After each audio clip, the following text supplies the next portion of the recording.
for the new building. Oh. You're not having to commute to town hall. I just wanted to point that out, because I know... Well, maybe I should have walked from the station where I just left to get down here. Now I feel guilty. Nice to see us. Yeah, on one of the bicycles. Well, it's a shorter ride home. That's true.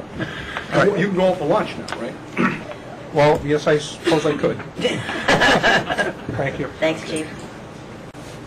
Anybody else here for citizens input? Seeing none, at 7:05 we have Representative Jay Barrows from the Water and Sewer Department with all the Water and Sewer Commissioners. You're next.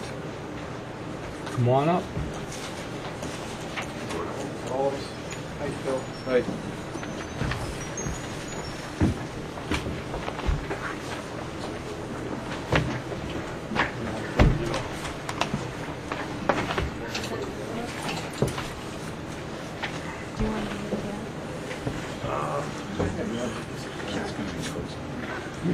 Sorry. Hi, Lynn. Hi, Bill.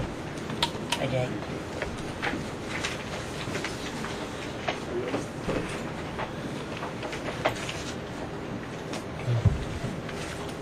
Jay, would you like to get things started tonight?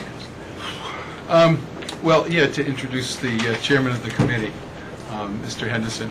I will say that the last number of months I've spent some time with a number of state officials in discussing, and federal as well,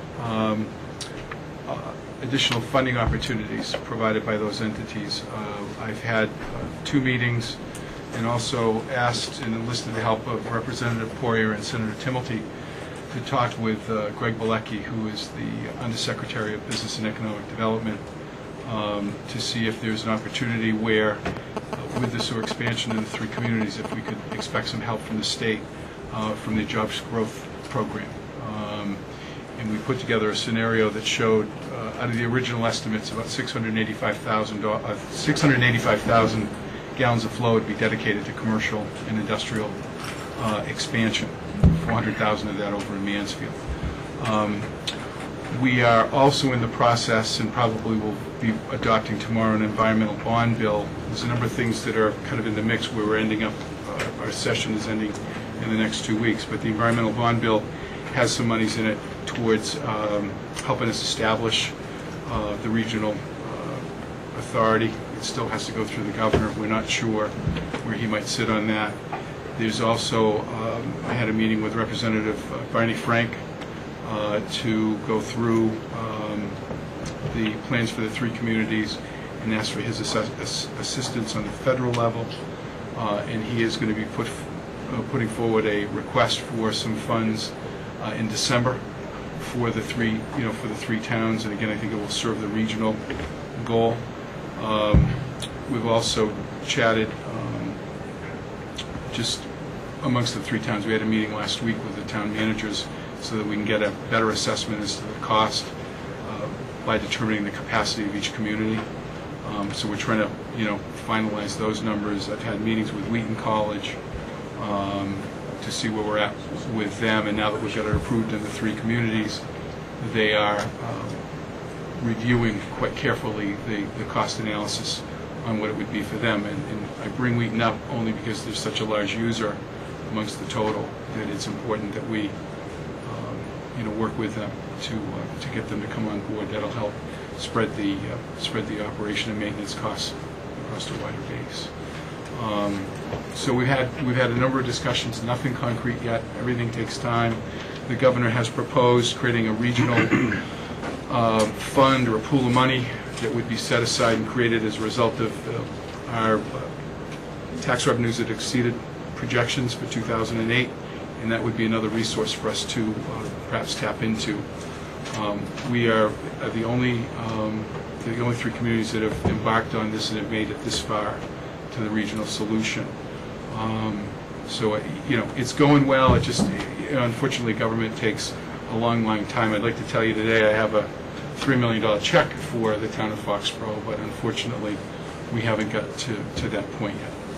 But don't throw me out yet. Never have. No, in case everybody doesn't understand, the board asked everybody to get together on this date, so we discussed other options of income instead of putting all the paying on the betterments. And that's the basic reason for this meeting, and we'll see how far we can go. I have a lot of faith in everybody in front of me, and I think Randy can punch the numbers better than anybody, so let's just move on with it and go from there and see how far we've gotten in this time period since May, basically. I think it's important for both the Water and Sewer Commission and the Selectmen to come to a consensus on this package of revenues from different sources to accomplish the goal of getting the sewer in the community and easing the way or reducing the way the residents will have to pay for it.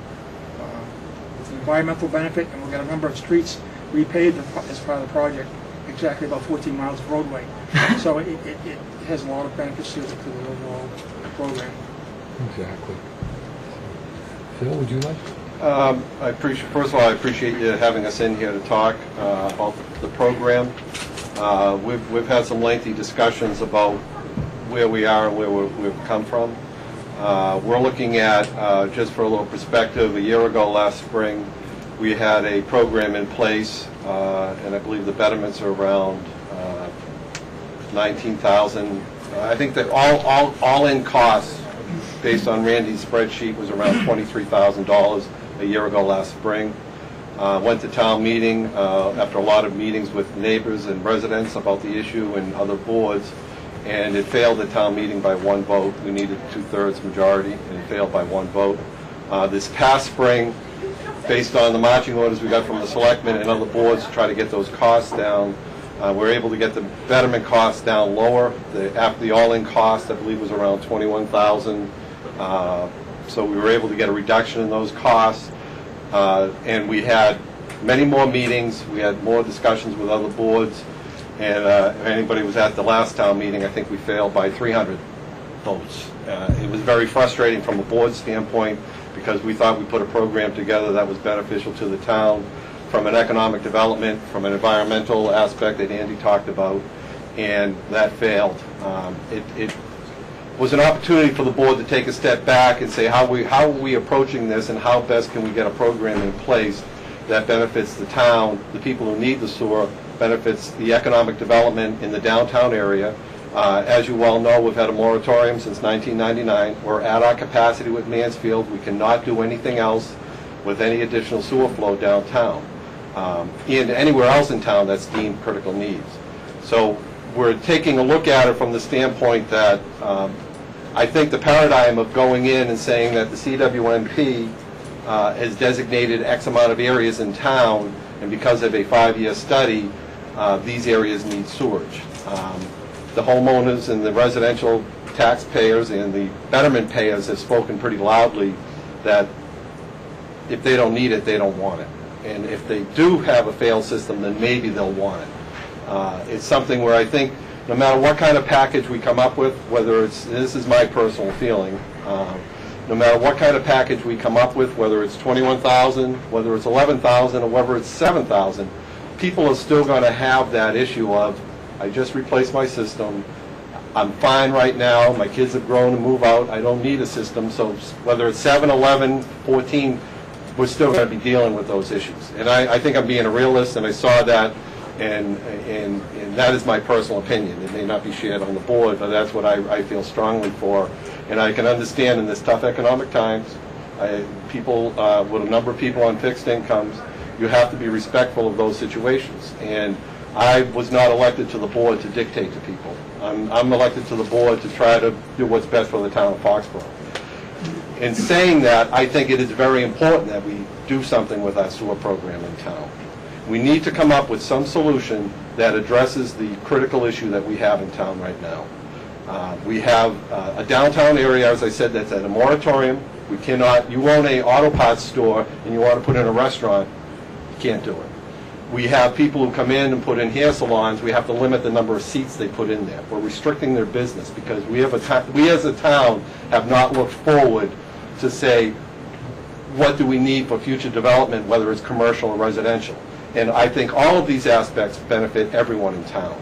The commercial is obvious because of the tax revenue, but I think the residential is obvious because of the environmental. Kids are playing, kids are out there playing in the yards, and if you have failed systems, even though you may think you have a good system, if you're running a laundry hose into the woods, you don't have a good system. But these are all the things that we feel strongly about. So the board has come to a kind of a critical junction in the road, and we feel strongly that going the paradigm of saying we have these neighborhoods that we deem need to have sewer, and we're telling you you need it, and this is the betterment cost that you, and I'm not even putting a value on that betterment cost, but we're telling you you have to pay this to lien on your property. I think it's a issue we're never going to get over, whether it's 7,000, 11,000, 18,000, or 21,000. And so I think that what we've decided to do was follow the paradigm that the town did in 1985. The town purchased 260,000 gallons, thereabouts, said this is the ceiling. And then with designated areas, which we've already done in the CWMP process, with designated areas that we feel long-term need sewer. Short-term, you may not have an issue, but when you go to sell your property and you sell that property to a family of 5, there may be an issue. And we as a town need to be prepared to address that residential issue. So we're proposing to purchase a allocation in the regional plan. We're staying in the paradigm, which I think is the best option for the town, of a regional solution.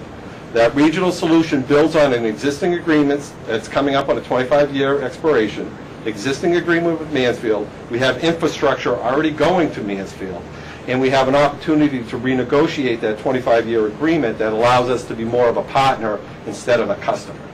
So I think that we build on that option, and I think it's really critical that we exercise this, but by purchasing capacity in that plant.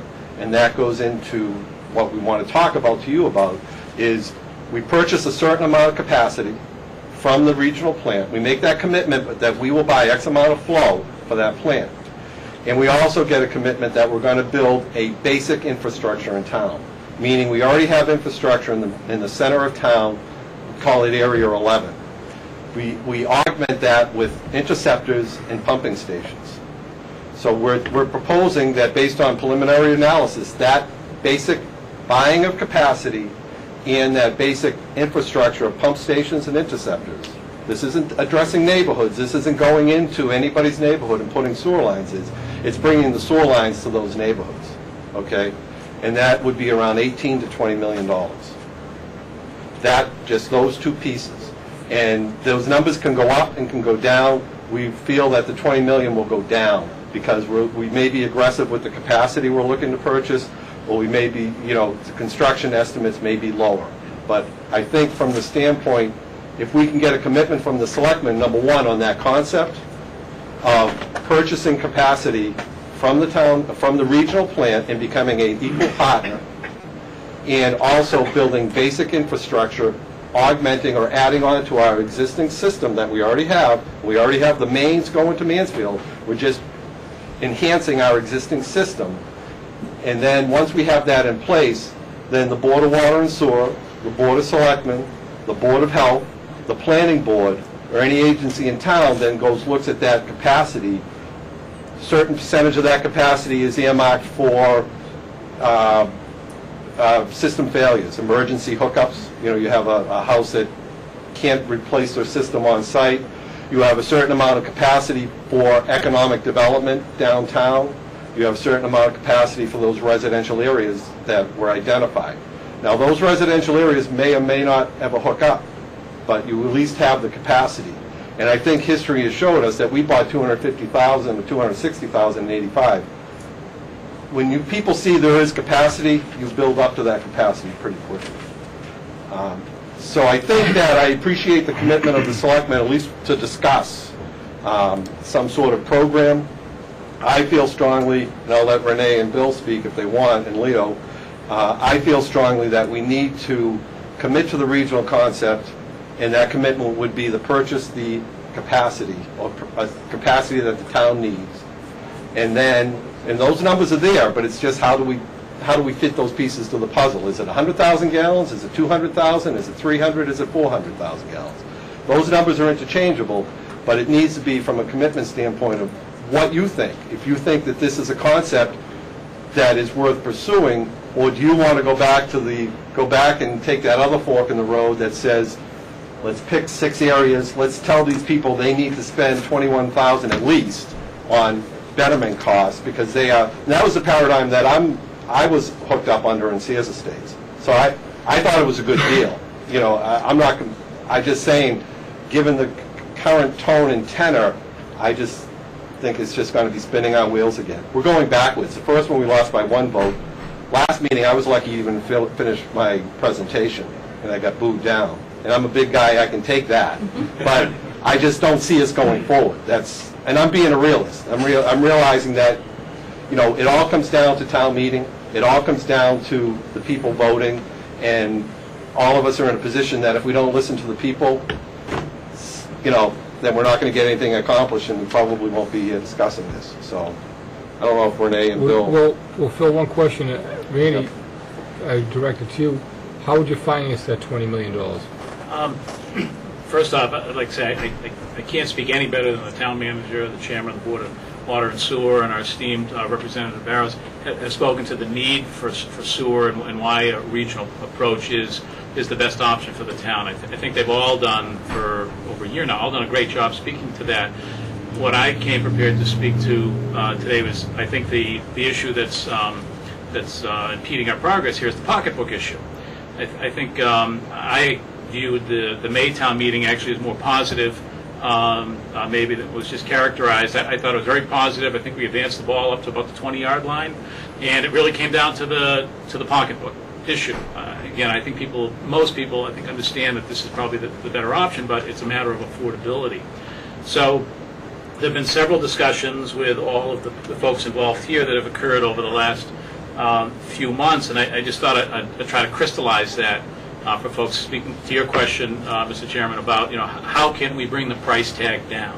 How can we make it more affordable so, you know, we might be able to get the majority vote required? There were two concepts about affordability that have been brought up. One was the concept of the simple concept of, you know, reducing the betterment cost. And the other concept was brought up, I think it was by Jonathan Brooks, I think he's the one that advanced it, concept of deferrals.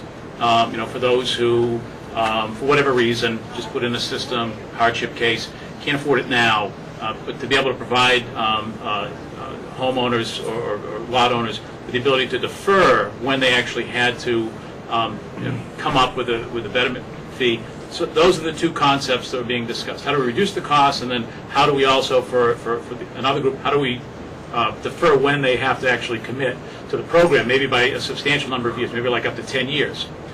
And so there's, the numbers are fairly easy to crunch in terms of, you know, what that would take in order to reduce the betterment costs, which based on the review of the work that was done by Earth Tech, you know, the betterment costs are pegged at roughly $17,500 now. To reduce that by $1,000 would take about, you know, $1,654,000 in order to be able to reduce that by 1,000. And I want to speak to how we might be able to generate that.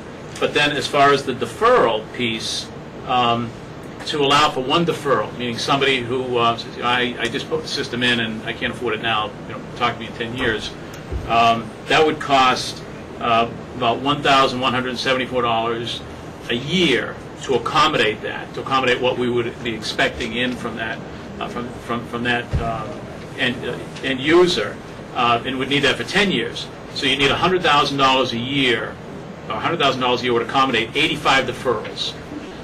So it would take $1 million to accommodate 85 deferrals. And there's 1,654 equalized users, but there's actually only 1,050 some odd lots. So those are the challenges. How do we come up with the funding to reduce the cost, and how to come up with the funding also to accommodate deferrals? So I don't believe it's beyond the realm of possibility to possibly bring another $10 million into the mix here. You're talking about a project that I think that, you know, the total cost is over, you know, $29 million. And I know the number that was in the warrant articles is 31, but you have to go a little bit higher because if things, you know, do happen, you don't want to have to go back. But 29 is the estimate by Earth Tech. So $10 million could go a long way. And where might that come from?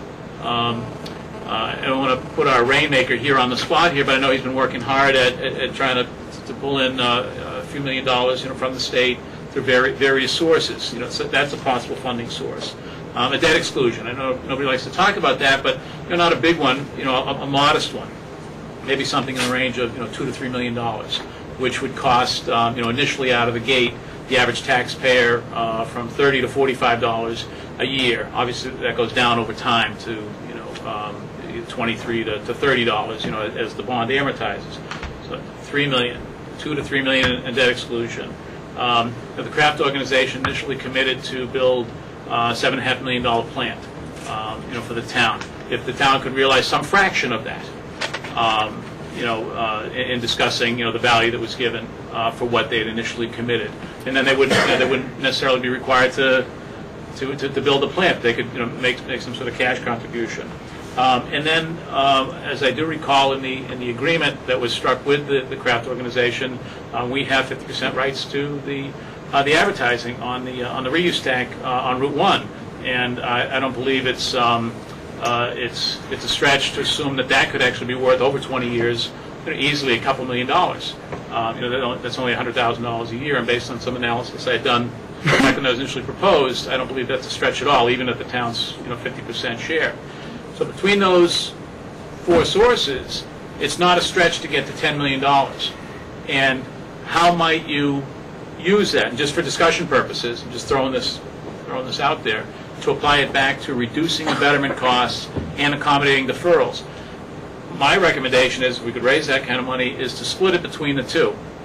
Maybe you do something like $3.5 to $4.7 million to dedicate to a deferral program that might accommodate, a couple, 300 or so deferrals, and then the balance could be used to reduce the betterment costs, say another, either 5.3 to 6.5, depending on how many deferrals it was determined, might be needed.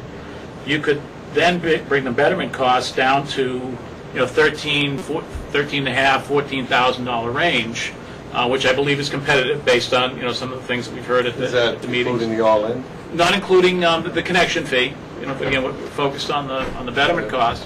So you can bring the betterment cost down to something that I think many people could quibble. It's not it's certainly at a market rate, and you could accommodate those who have a compelling circumstance, hardship, just put the system in or whatever, just don't want to do it. If we have enough money to accommodate in the deferrals, then I think you could bring more people under the tent, so to speak, to finally say, okay, yeah, I did agree that it was a good idea in the first place, and now I think it actually looks a little bit more affordable too.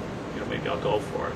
So that's my framework for how we might slay this dragon. And I appreciate that, and I think that's the process that needs to be done, the analysis, and that's why I appreciate through the last 2 years that you've taken this look at this and you've given that the numbers, and I think the town appreciates your efforts on this. I know I do, and to have you on board is very critical for something like this, because we're not talking about thousands of dollars, we're talking about a lot of money. And I just, having gone to the majority of the public forums, and some of the selectmen went, and having heard from the people who brought the issues up, the consistent theme was, I don't need it, I don't want you to tell me I need it. When I need it, I'll replace my system with a septic system. It wasn't the 18, the 21, the 16, and you can correct me if I'm wrong, Linda, it was, in this hard economic time, I don't have 7,000, 11,000, I feel strongly that, what we did the last 2 years, I thought we gave it our best shot. We put this issue up there. We used a CWMP that I have 100% confidence in. It was representative from all of the town. They went through the analysis. It was a 5-year study. The town invested a lot of money. We had to do that because the state required it, and it also allowed us to qualify for some state revolving fund loans. But I really feel very strongly that it's something where if we get it down to all the efforts of the debt exclusion, working with the Patriots, working with the grants, we get it down to 16, that number still goes back up to around 20 because of the all-in costs.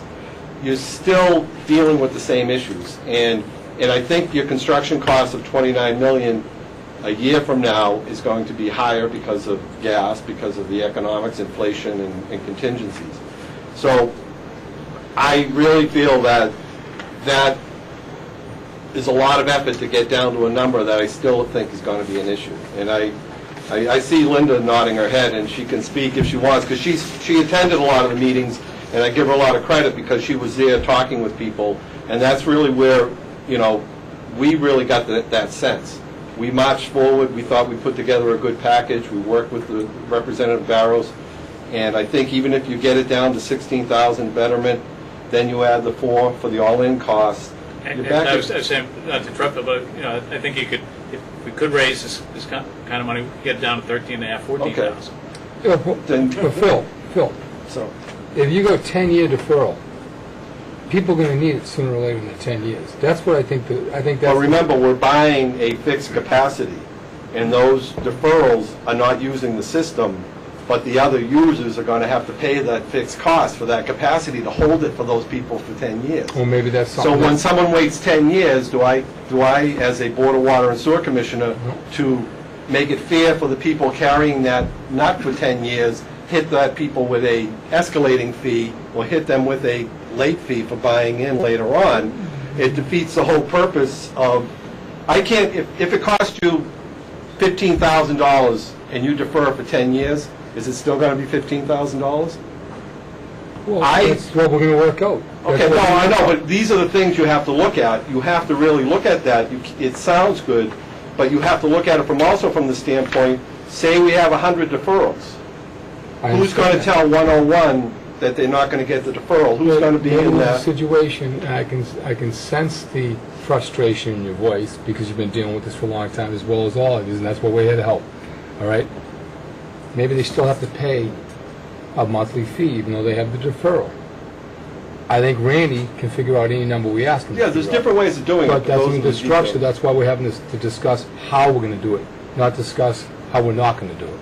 Because we're going to do it. Well, let's go back to the our premise. What are your thoughts on the town buying a fixed capacity from Mansfield and the regional concept? So now we're a partner.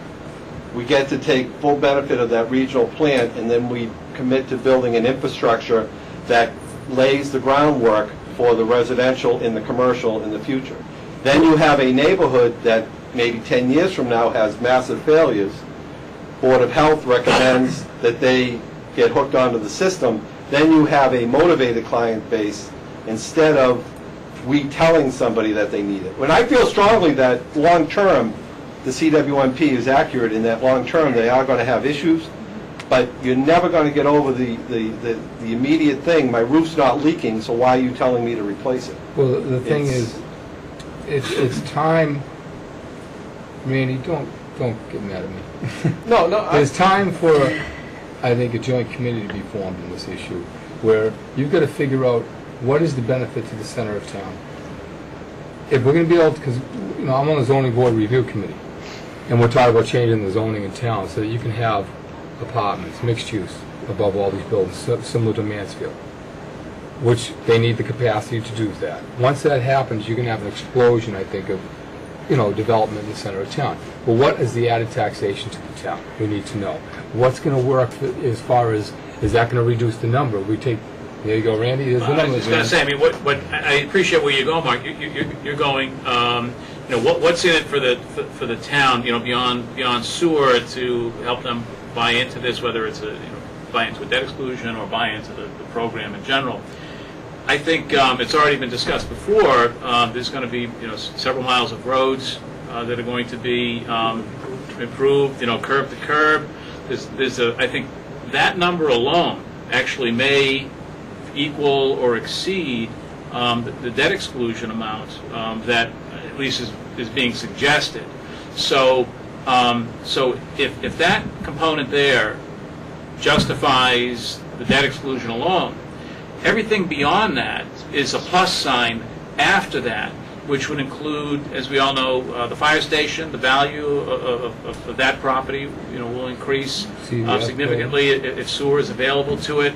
So you have the value of the roads that are going to be improved, plus the upside on increased value the town will realize when it sells the fire station if there's sewer, plus what, we can all speculate about on what might be new growth in the town, and I'm sure it would be something, but to pin it down, and there's been several conversations that we've had, with our chief assessor and others, it would be difficult to pin a value on that. There's so many market conditions, and so that would be tough. But I don't know that you have to go that far when you've already justified at least the debt exclusion with the road improvements and the upside on the sale price you could get on the fire station. No, I agree. There's a great value to that, but I also think there's other value that we need to bring out to the people, and not with that frustrated tone. We need I think it's great to talk about the downtown and the economic development, and because I feel strongly about this board that back in 2001 we put in a water pressure district up on Route 1, and it was for the economic development for the town. It was a benefit for the town. The water and sewer. The water ratepayers paid for that, okay?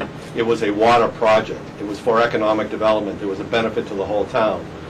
Originally, that was supposed to, money from the Patriots was supposed to go back to fund some of that program. It got hoisted back on the water, and that was something where that was how town meeting wanted to do it. But I think there is a history of the water and sewer participating in trying to promote commercial development. I think you have to look at it. You have to look at it from the standpoint that we're not just talking about downtown. What Randy has laid out is the downtown plus at least maybe 9 other areas. There's a total of 13. We're only talking last time around about 9. I understand the value for the downtown with the roads in the economic development, but I think you're going to have a harder sell for the residential areas that are being hit with that $21,000 betterment. Really, is that I get a new road? Is it worth $21,000? I know you get on the sewer system, but people don't look at that. They say, "Oh, I had a septic that was working fine," and I think that it's going to be a tougher sell out in the with the septic failure that's going to expect in those crucial areas, it's going to happen that they're going to have to spend the money here or there in the future, no matter what. It's going to fail. The septic systems will fail. Yeah, that's but they want to spend it when it fails. I They don't understand, want but to that's spend why, it Renee, I first. think the deferrals is the biggest thing that we need. And if we have to put on that they have to pay the $120 a month so the other residents don't pick it up that big number, that they're just riding the wave and not kicking in, maybe that's how we do it.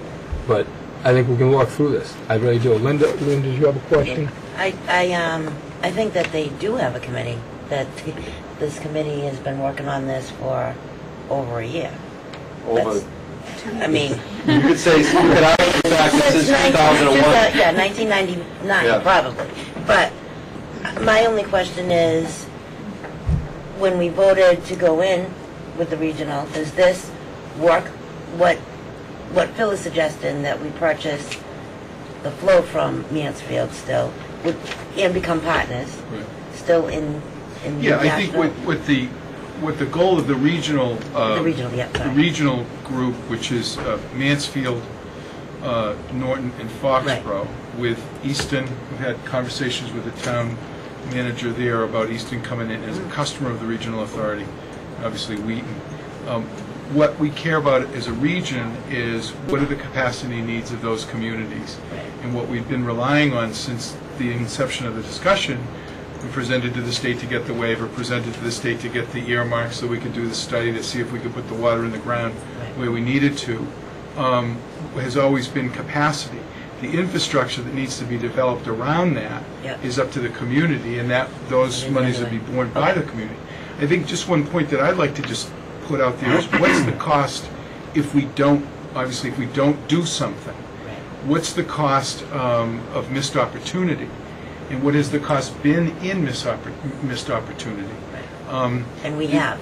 Absolutely. But you can't, it's, Jay. It's behind us. We're looking forward. Exactly, right, and That's that's what what we we have to gotta do. do. Exactly.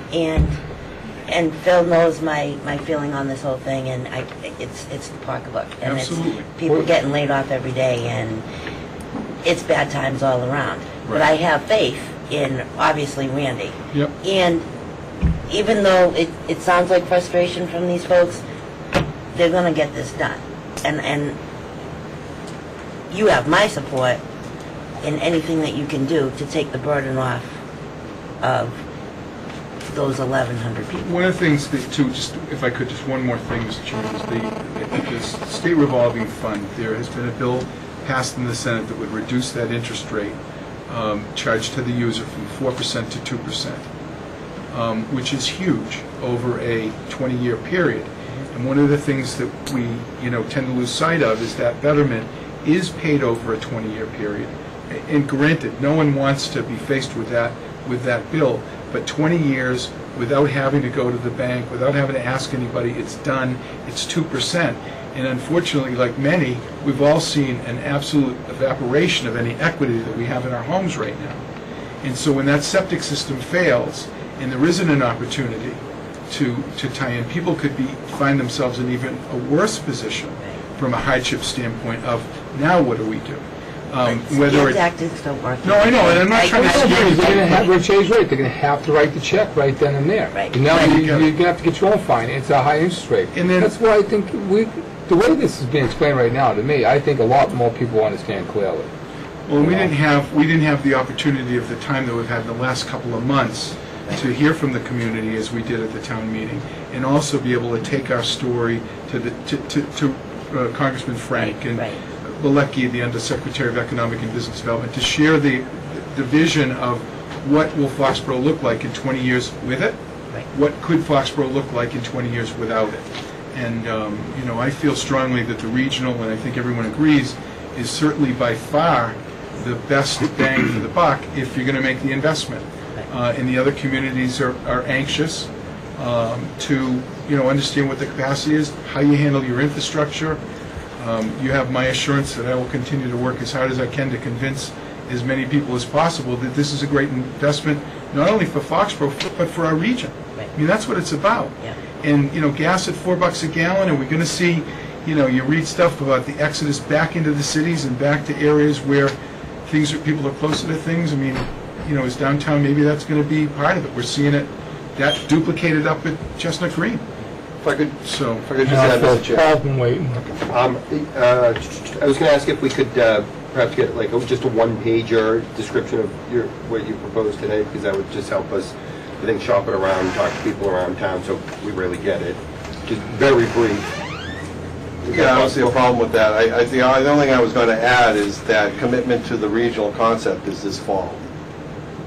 Okay, we For have capacity. to commit for that capacity this fall. No, this is step one. We'll move I understand. forward as quickly as It possible. hasn't been said, so I think it's important to put that out. And we would have met a lot earlier, Phil, but Yeah. we couldn't meet because it's July, it was June, people were on vacation and all that, so.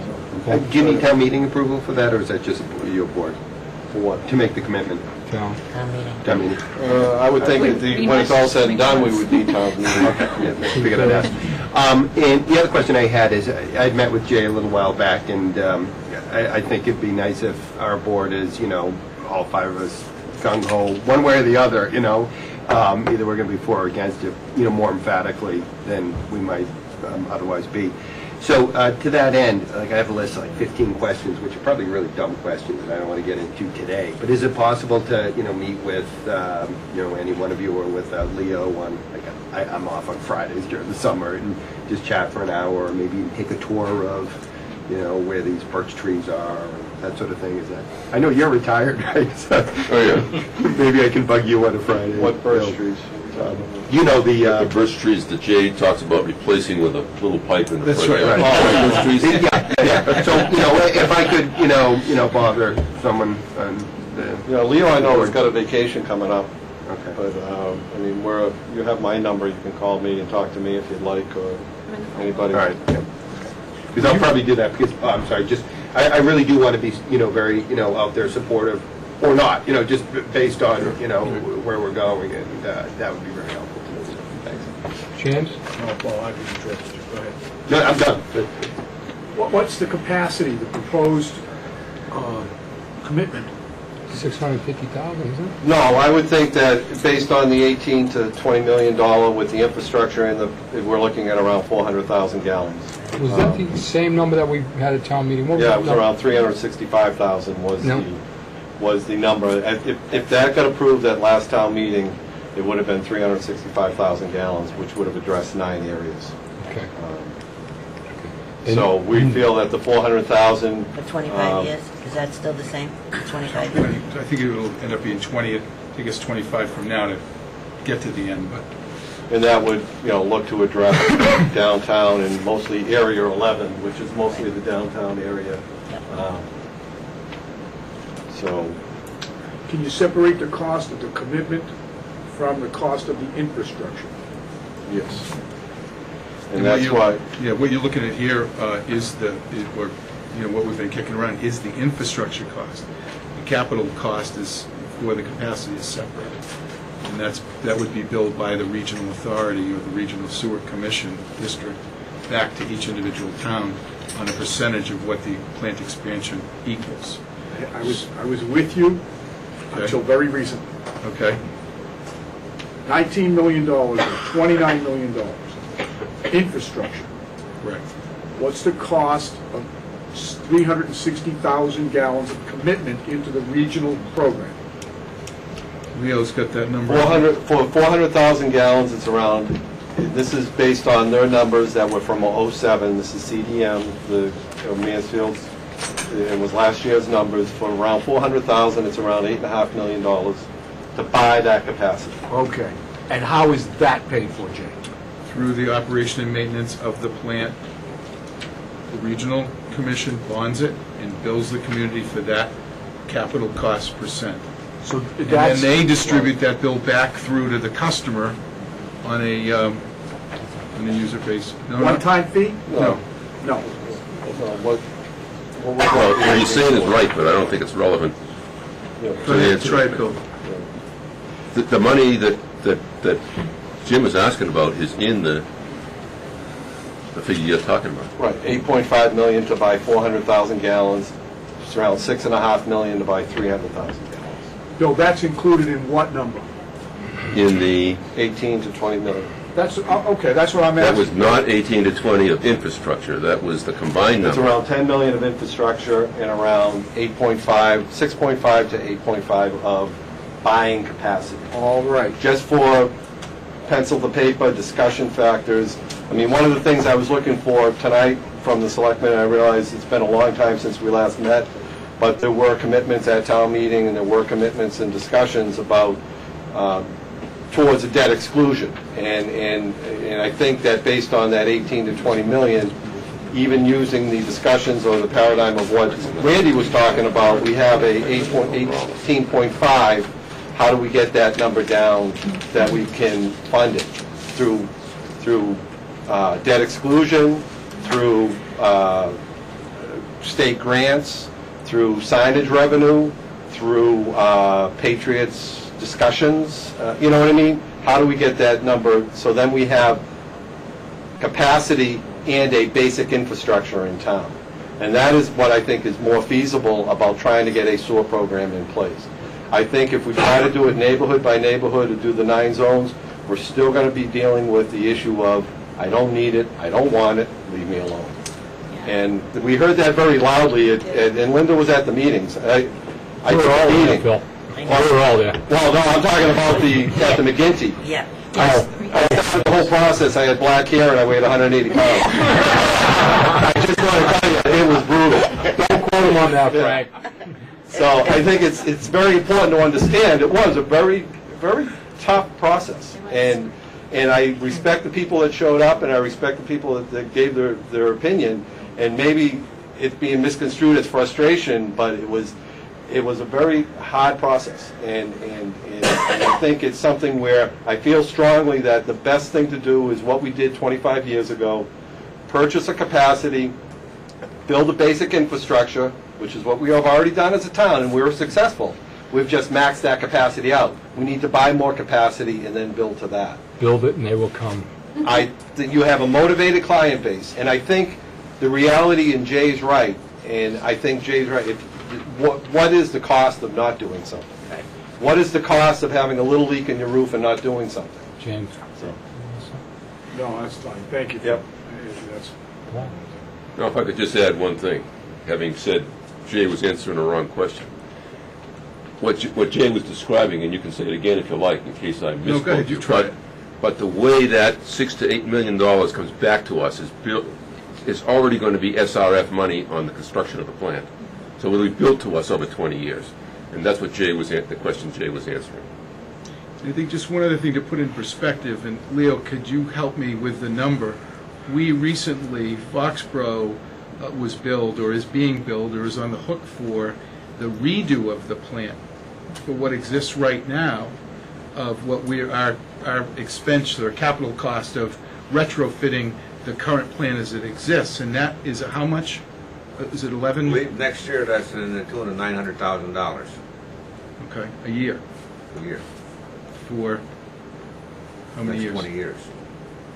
So that's just because the plant that we have now, that Foxboro is a customer of through the intermunicipal agreement, Foxboro is responsible for sharing in the cost or the burden of retrofitting that plant to make it work for another 20 years. So that just to put it in some sort of context, that we're already spending money now of our ratepayers that exist. What I mean is that $900,000, about $500,000 to $600,000 is debt for the new construction.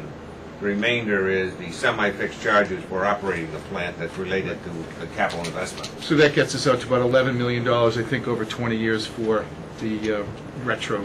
Yeah, I think the overall cost of the retro is like $13 million. To us. And just, Our piece. I'll just say one thing, and I'll be quiet, I promise, is I think the important thing is that going forward with this kind of concept, of 300,000, 400,000, is the Board of Water and Sewer working with the Selectmen or Economic Development or Randy or whoever's the zoning planning board working with the Board of Health to identify the areas that may be slicing up that or allocating to that. And to that point, I think someone mentioned earlier, I mean, I, as a Board of Water and Sewer Commissioner, am not opposed to a subcommittee of sitting down, using the expertise we have at the table, not all, how many of us here, but a subcommittee to sit and kind of focus on the issue, to discuss it, and maybe address some of Paul's questions, specifically there was 15 questions. But to go forward to try to maybe fast track this. And I'll be quiet. That's what I had in mind. Paul?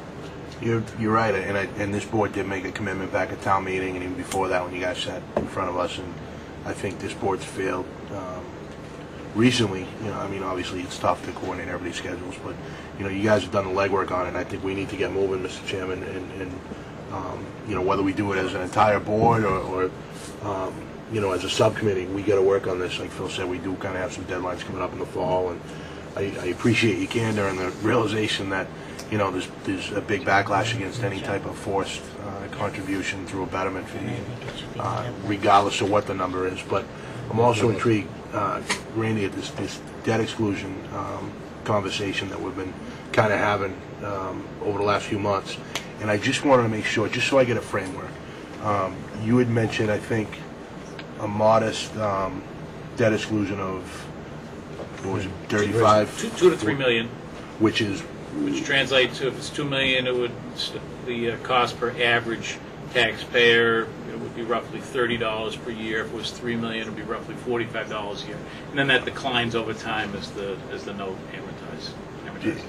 It would be interesting to see in, it's probably not the right term, but where that point of diminished returns is. So in other words, if we're going to say, look, we're not going to charge you a betterment fee because it's going to equal, X amount of dollars per month, but then we look at a debt exclusion that's going to, raise their taxes a significant amount, then, where is that leeway where people are comfortable in paying that as opposed to paying the betterment?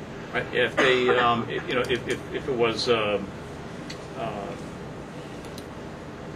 $2 million or $3 million debt exclusion, that would save a $3 million debt exclusion would save about $2,000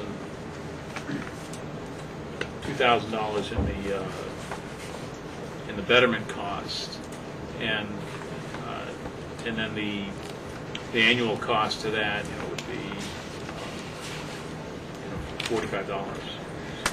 Or it could be used to On create average. the betterment, the deferment that you talked about, Right. where it could accommodate a couple hundred deferments. And- Right, exactly. And To that's let the people magic know. number. That's Yeah. the magic word. Right. And I just agree with Phil 100% that if you put a 10-year deference on, people are going to go for it.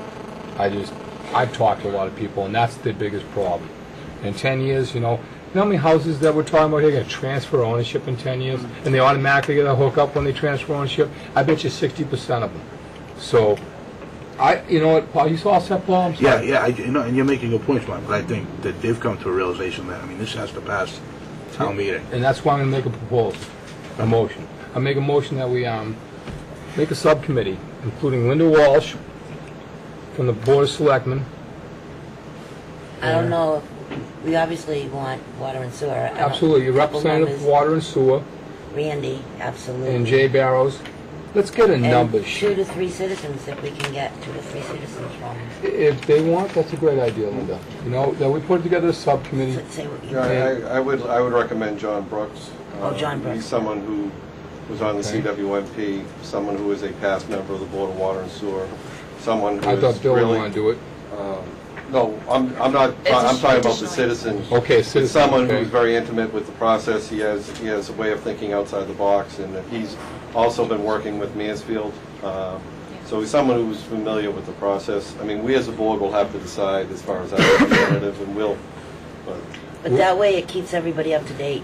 yeah, but I just And they- emphasize and Hold that, on, Phil, you know, before you move yeah. on, because if we put the subcommittee together, the numbers we're throwing around here, I'm comprehending them to a point, 60% of it, 70% of it. A lot of people are probably at home saying, what are they talking about? Debt exclusion. A lot of people don't understand what we're talking about up here. And I didn't when I first started, I'll be honest. But if we can get a stat sheet and explain those numbers and put that out there, I think that's what's going to be the goal here. And I know Randy can do this. If you guys sit down for a couple hours, I know you can get all this together. And then we can come back. I'll put you back on the agenda for 2 weeks. 3 weeks, actually, right? Because we'll meet next week, so it'll be 3 weeks. And we'll work hard to make your goal for fall. I mean, we already have ex-selectman Hickey is trying to get a special town meeting for the fall, earlier than expected. If your deadline is October, is it? Fall. It's really, I mean, we can make a commitment to Mansfield, but it's ultimately, with anything, it's town meetings. Has the Correct, say. so we need to get this. And all 3 towns have the same scenario. Their boards can say whatever they want. It's the town meeting that has to decide. Right, so, So what we've asked as a subcommittee, our regional subcommittee, is that everybody should try to get back to us by September 30th with the capacity number, so that then we can crunch what phase 2 or the second plant looks like in terms of cost. Because Mansfield started out at 400,000, they were talking last week 500,000. Easton was in, Easton was out, Easton's back now. You know, just so that we can pull this thing together to say it's X, because in addition to what we're doing here, this is being mirrored in the other 2 towns. We have people on site that are spending time, money, and effort to determine how much area do we need for recharge. And we still have to negotiate the purchase of land in Norton for where that recharge goes. The plant will remain in Norton. It's not going to be here in Foxboro. There won't be any recharge zones in Foxboro. It's all going to be through the state waiver down there. So that's why we need to get the number down. And we, quite honestly, we used everybody's comprehensive wastewater management plans as a guide to initially float this proposal to see if the regional would work. So Foxboro was in at 625 with Route 1. It's down to 4. It might be 350. Norton's moving their number as well, in Mansfield in addition. So it's a moving target. The date is definitive that we'd like September 30th so that we can crunch the numbers as to what the plant will cost, hand it to the prospective regional clients and say, this is the number that you're looking at, so people can make a hard decision. So when you get to the fall town meeting, late fall, whenever that is, I mean, that's at the point where we've fine-tuned the numbers. Just what this board did when they provided you the infrastructure numbers. It was different than what it was when we were looking at the other, the first option. well, So- that's why I think we should move right on it. I mean, Fine. why don't we, on the motion, and I'll make a motion that we make a subcommittee with Linda Walsh as chair from the Board of Selectmen, Randy Scollins, Jay Barrows, representatives that you choose from Water and Sewer Department, and 2 or 3 citizens of the town of Foxboro that want to be involved. And we can vote on the committee next week. And to bring all this together and make another report in 3 weeks to the Board of Selectmen. So these numbers are factual. And let's move on with that. Is there a second on that motion? I'll second it, but some questions or discussion? Yeah. Is, so what exactly are we expecting folks to bring back 3 weeks from today? Like, Good explanation. so we'll get a one-pager before then, or, I'll ask to get a one-pager before then one just really spelled out exactly what the goal was going to be to present to town meeting. Is that Well, reasonable? I think you really have to, we've been discussing 2 different paths here. Let's not go in the past. No, Let's no, go in the future. path. All right. One path that's is do we what I'm follow saying. the paradigm of the last time, Right. or do we go to a different concept of looking at what was done in the past in the town and what was successful? I think that's up for the committee to decide. Well, I think that really is, who's going to get up and sell this to town meeting? I think you've just heard my passion and where I'm supporting. If it goes back to another path, to go back and what we did already, and I had the benefit of multiple meetings and people telling me, I don't need it, I don't want it, get away from me. Maybe that's why you shouldn't talk at town meeting, I'll do it for you. Well, you get it out the image. I didn't like the first one. I didn't like the first one. The first one was a bad concept. The second one was a good concept, and I stood up for you. Yeah. And it was still not 100%. This will be the perfect one. So But I let's think, just move on. so, I think relating to, we have to really finalize that, what is that? We've talked about some debt exclusion numbers, but we really need to nail down those contributions from the different entities and to find out what is feasible. And I have the utmost confidence in Linda going forward with trying to, and I think she'll look at all the aspects, and as I said earlier, I give her a lot of credit because she was at a lot of those meetings, and she wasn't just listening to me go on, she was talking to people. So I think that it's important. That's really what it comes down to, because everything we do here comes down to town meeting, and people vote with their pocketbook and how it impacts them. So as long as we understand that there are kind of 2 different things out there, Well, and I think and we'll that's see what where they we have, land. that's what we have to do is, as a committee, with, I like your idea of having maybe a person from the planning board, and maybe even the zoning board on it, just so that we can get down to, okay, this is what we'd like to present, and first, obviously, present it to this board, but, Okay, because there are 2. I promise I shut up. Motion made and seconded. Any more Another- discussion? Yeah.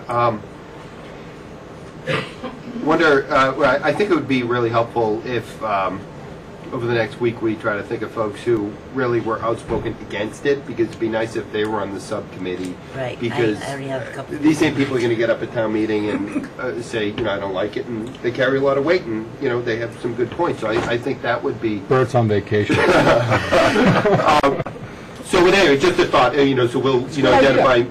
It's a good idea. people for this next week, but that's kind of where I'm... No, I think thinking that's a very good idea. So just to be straight, so 3 weeks from today, we'd hope to have something that's more solidified, but, that really would be I don't something... think we have a choice. Well, exactly. We have to have something. I mean, In a week, we'll have the committee, they'll decide who they want on it, some citizens have a chance, they got a week to come forward, next week we'll vote on the committee. Now we're just... You all set? No, got that. So, but then 3 weeks, we get something that's more solidified, and I then think we're on a... we can chew on it for 2 more weeks. So we're looking at the 19th of August to be back here? Is If that- that's what your calendar says, Well, I might not be counting on it. well, I got a calendar right here. No, I guess it's sooner than It's that. all covered up. The August meetings and the 12th. the 12th and the 26th. I thought we had a meeting next week. We do. We do. August meeting, you asked me. Oh, and the next week's one, then we have 2 weeks from there, Randy? We have the, next week, and then we have the 12th, and then we have the 26th. Well, let's go with the 12th. That's 3 weeks, correct? Well, what's going to happen is you guys are going to vote on the committee next week, And you got 2 weeks. and then I have 2 weeks. Yeah, I think you need a little bit more time. Okay. August 26th. Well, why don't we vote on that next week at the same time? 26th. We'll have get the committee together next week, and then we'll look forward from It's there. difficult in the summer, obviously, because everybody has vacations. I don't go anywhere, so I'm always Can't here. afford the gas. No. Any more, James? The committee's going to look at these funding sources. Is that the primary purpose? Correct. We talked about state funding, and Jay's on the committee. We talked about debt exclusion, and Randy, you're kind of like the expert on that. We talked about whether or not we're interested in talking to the stadium. Is the committee going to talk to the stadium about perhaps participating in lieu of the building of the plant? Is that one of the Possibly, issues? yeah. The advertising revenue is part of it. We're going to talk about that. And the betterment funding. And deferrals. Well, there's other mechanisms that I think the committee is going to have to look into besides betterment. There's connection fees, and that's the equity that if there's a sewer line in front of your house and you didn't pay a betterment, what is the equity of the value of that sewer line? There's no So reason those why the different- private resident can't do that right now. I don't want to open up a whole other discussion. If you have capacity. All I wanted to do was identify the different areas that we can expect to get some kind of report back at the end of August. Is that accurate? I think, Yes. yeah. Forming the committee is probably the first step. Any more? All those in favor? Aye. Thank you. Thank you very much, Jay. Water and sewer. Randy, as always, thank you. Thank you. Thanks. We're moving action. Andy? He'll go on for an hour. Tell him time. Yeah, thank you. All right. I say no, but Unfortunately, I can only give you 10 minutes. Ernie, you're next. Yes, sir. And we're behind schedule, sir. Say it again. As usual. You got, I'm definitely put you on a time limit here, Ernie. I don't want to, but we got a lot to do. I've been waiting patiently, but, Who's this guy you brought with you? oh, How are you? Good, how are you? Good. Mr. Richard Leslie of Bay State, Bay College. And, Jack, we have another fence viewer here. By the way, the third one was here, but I guess he couldn't wait out the whole thing. Couldn't take the heat. Now, we don't have to take the walk again this year. That's every 5 years, right? Well, it depends on you. You know, if you need the exercise, I'll be glad to accommodate you. Can you repeat all the things you saw last year? I've actually traveled those paths again, hiking with the kids. Let me get the map.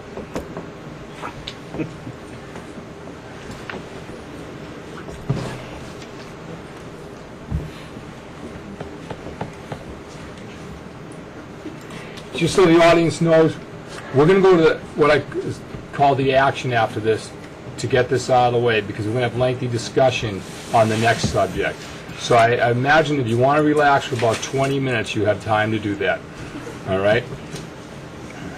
Just to be fair to you, if you want to go out, 20 minutes.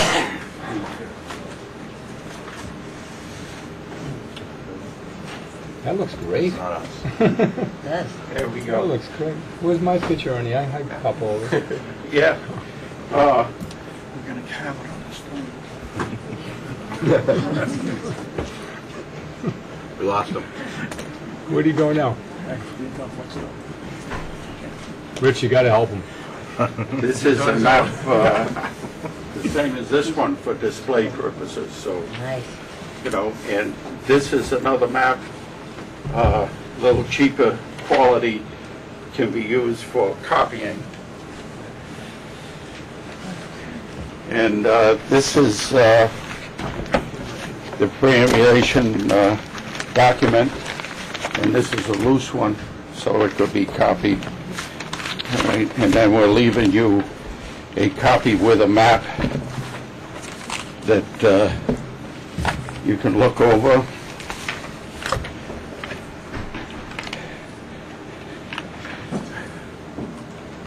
And these people were very much responsible for putting the map together.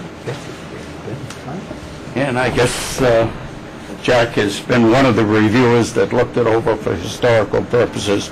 But if you go through the document, we start off with, we had two committees look at this thing. We had one committee, we had a committee that started off on this thing that that Virginia Coppola and who's a former representative, and Richard Mordaunt, who's the state planner, Jane Kernis and Laura Barnes, which were all part of that original committee. They asked to look at these things, which I had already identified sometime earlier. So they went through and went through it initially. So I call them the ad hoc committee, all right? And then we had the official preambulation participant, which you people, except for the gentleman over here that was not part of that, but you were, and you people went with the other representatives from the other towns to go through that, and we looked at all the boundary markets. And as you can see on the map, the boundaries themselves are photographed and all are indicated on the map. We located 16 out of 17, all right? The one that we're missing, I'm going to ask you people, if you don't mind, to submit a letter that I can take to the county and the state engineers, asking them to officially locate that boundary. And we can restore the monument at that particular location. Who was it that went with Walpole? Was it you? Yes. Yes, well, you know the one I'm talking about. I had the dry day. Huh? I had one of the dry days. We had the wet, walking in the woods in the rain. Yeah, well, That was the one on near Route 1? yes, that's on Route 1. Yeah, those two bounds are actually in the center of Route 1. Right. And what we're talking about is the monuments were put out on either side of the road to locate the one in the center of the road. We call those witness monuments.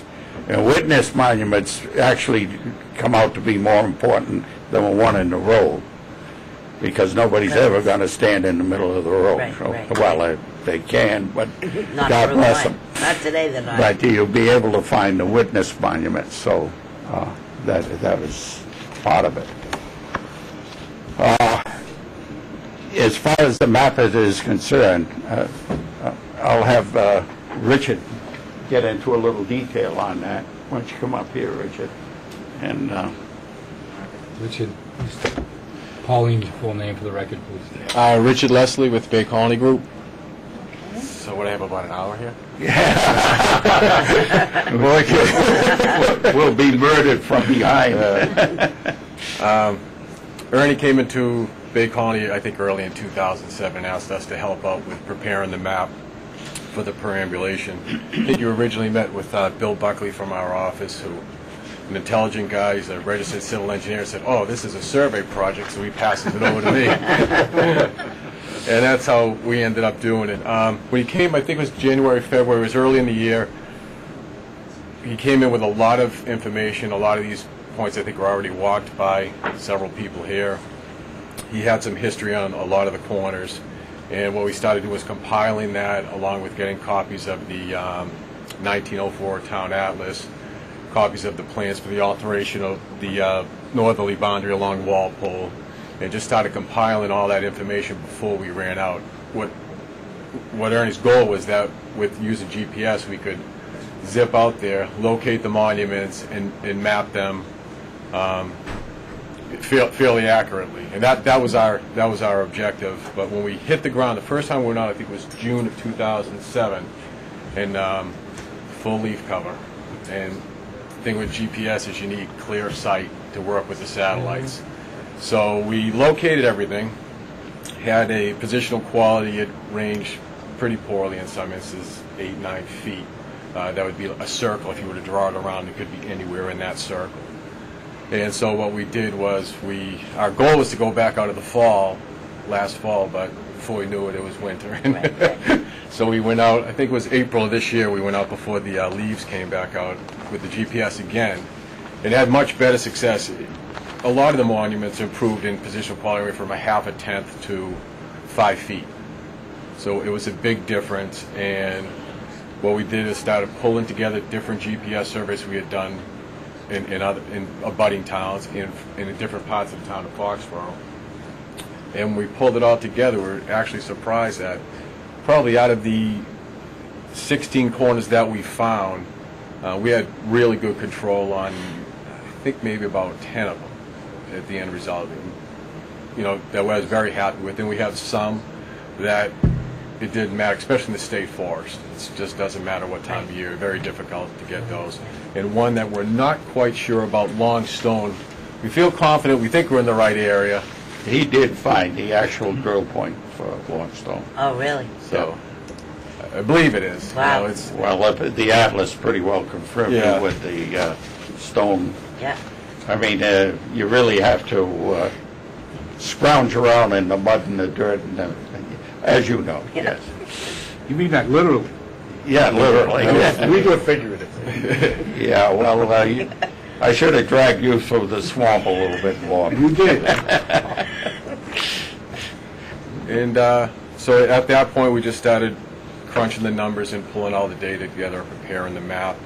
And the end product is... That's awesome, Rich. We're very proud of it. It Really? came out beautiful. I think it came out better than we expected in the beginning, and everyone started putting little things in there. There's a key on there for a monument designation. The way it works is Ernie had come up with a local designation for the town corners. There's also a state designation. If you were to go on to Mass Highway and click on their GIS website, they have the corners as a designation. Let me interrupt just a minute.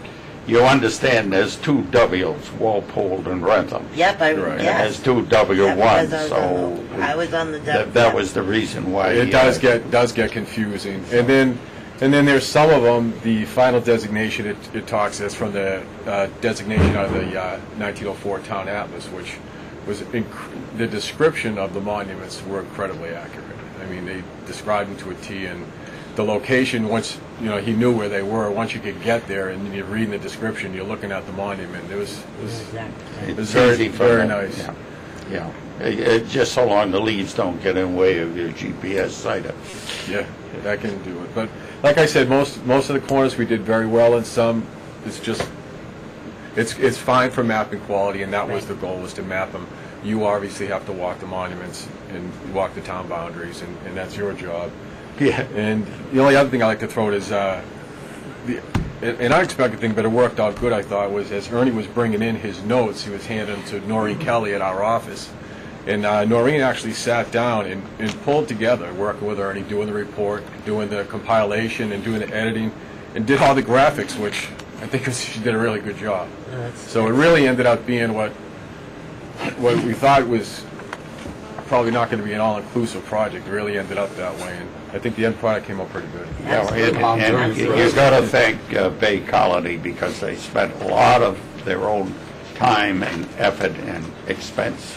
Well, the notes that you brought us last year, Ernie, were pretty to the point, too, so it's all the input that you gave their office, too. And I agree. You're to be well, it's commended also. nice to have it recorded. Yep. By the way, the detail on the GPS is very accurately described in there, in detail. So it's something that hasn't been done for, well, the last time I saw anything was 1850. That really showed the bounds, and the bounds have changed since that time. And you got to understand, the bounds have gone through several modifications, and it has to do with the quality of the survey apparatus. It also, at one time, a good many of the bounds were detailed according to where people's property line was. So if you were ever to walk the bound, you'd be going this way, that way, whatnot, following different stone walls and whatnot. So that has been corrected over the years. And the last change in the bounds occurred in 1938 on the north side of when the South Walpole Center didn't want to be divided between Foxboro and Walpole anymore, so we moved it this way. But Foxboro boundary moved further north. And anytime you people want a full-blown lecture on the history of these bounds and how they changed over time. By the way, in the history section, I've referenced everything as far as the Mass General laws are concerned. So every boundary change and every boundary has a corresponding Mass General Law that you can look up and see when the boundary was changed and where it was changed to. So the historical reference for everything is there. This is all in accordance with the Chapter 42 of the Mass General Laws. All right, so we're all in compliance now. Now, Jack has gone over the historical aspect of it, and he has the documentation to put in to the Historical Commission. Great.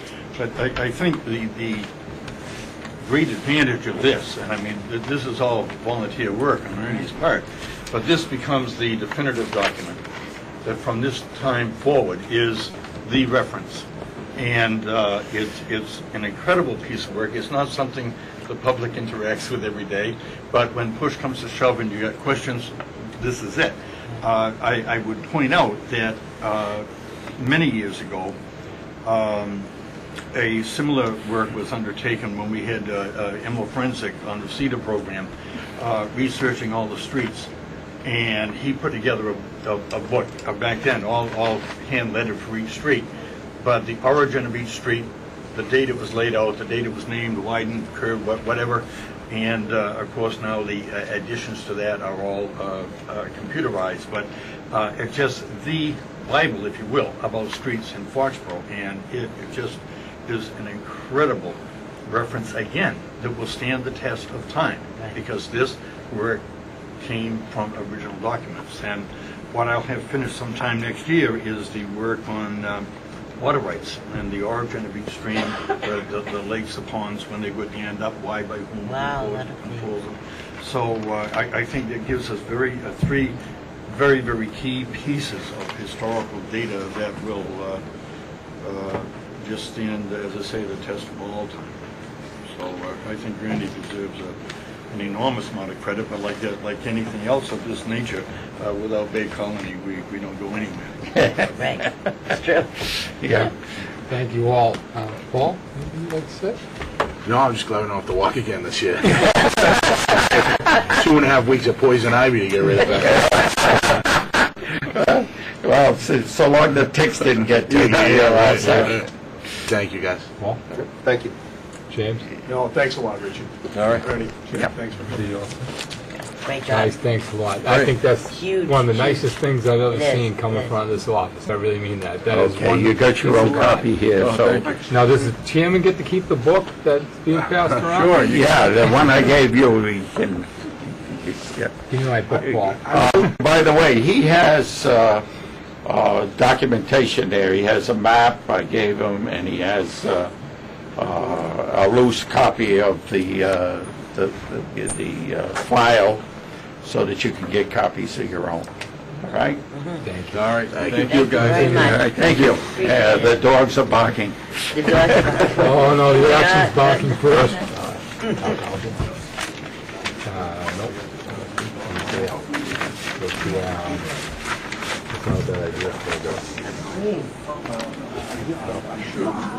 That's beautiful. Okay. We're gonna put that in that new building. That going in your office, Andy? Not enough room now. Do you want him on the... By the way, this is the other fence viewer. Or do it after? Will, Do it yeah. after was the last thing? I think so. Yeah. Why don't we go to the Go to action? the action. Yeah. Okay, we can go to action now. Andy, please. You want to do We'll do 'em all. licensing or everything? Do them all. Under item one, the board has a couple of approvals. Minutes of past meetings, June 24th and July 8th. I saw no problems with the minutes, but that's speaking for me. Anybody have any changes they wanted to make? I don't know how you do it, Colleen, but honestly, you did I don't have anything with them. I just have a few, on page 10, I'm gonna, it says Paul Morton. I'll show you, I'll bring it over to you. Oh, on June 24th. You mind if I just mark it off? It's on page 10.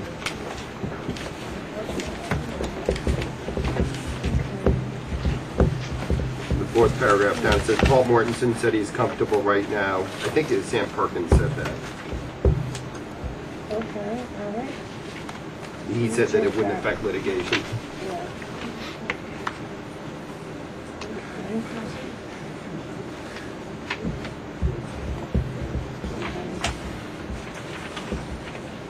Then I just have a typo, it's not that. No. Any, on page 4, nay, that is any. Oh, okay, yes. Almost if there was nay, Yeah. evidence. We can share that one. Page 4. Yeah. Yeah. And just one more typo on page 11. Has the authority to show down the dog park shutdown.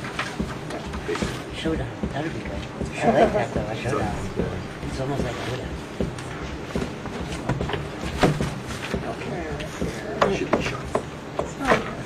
there. Okay. James? Page 5, Pauline, right in the middle of the page, maybe the collective memory of the board can help us out here. Motion by Paul, and then it said Jim Thrasher changed the wording to vote to support a resolution, and then seconded it. So I don't know how I could have changed the wording without moving to amend the motion, and then I can't second my own motion. So can we remember what happened there? Paul? I beg your pardon, what? Page 5. Yes. I'm sure I don't remember. Motion by Paul to vote to affirm support of local traffic control bylaw and the actions the chief may take in its implementation. Jim Thrasher changed the wording to vote to support a I resolution. think I acquiesced in your change. So you removed it and then I seconded it. That would, I'm guessing. I know I didn't say anything. I mean, Was that, Okay, so you want the motion to Was that your be motion as or my it is, motion? actually? I'm wondering, No, it was your motion, actually. I think it was Paul. yeah, I motion, think it was Paul Feeney That's who why I don't actually made remember. it. that paragraph, motion by Paul Mortensen, should be motion by Paul Feeney Okay. to vote to affirm support of the local traffic control bylaw and any actions the chief may take in its implementation. That's perfect.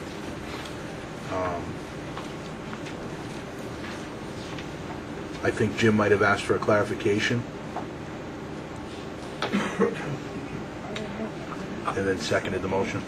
okay. Well, the cable access reprogram won't lie, but I'm willing to go along with that in the sense that there was probably a discussion about how the motion should be worded, but Paul made the motion. Yeah, especially where it kind of cuts off and it just goes dot, dot, dot. It was probably just like a big discussion and it wasn't really a come about thing, so I'll just say that you seconded it and it passed 5-0-0.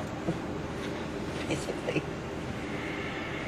Rather than change the wording, I mean, if it's a suggestion, in other words, I think that procedurally the movement needs a second. That Well, you would have amended it at that point if you wanted to. Yeah, and I don't think he did. I think we had a discussion on what that meant. I have to confess. anything else? I have to confess, because I think the ... was, I was going to contact you and find out what it was you did say, okay? And I was not, I just didn't have time. That's nice of you to say. I saw your name come up on the phone and I didn't take your call. That wouldn't have been nice. I have to confess. Motion to approve the minutes as amended? Mr. Chairman, I move we approve the minutes of June 24th, 2008, Board of Selectmen's meeting as amended. Second? Second. Any discussion? All those in favor? Aye. Aye. Anything with the 8th? All right. Annie? The 8th? Did you say the 8th too? Yeah, Oh, you, okay.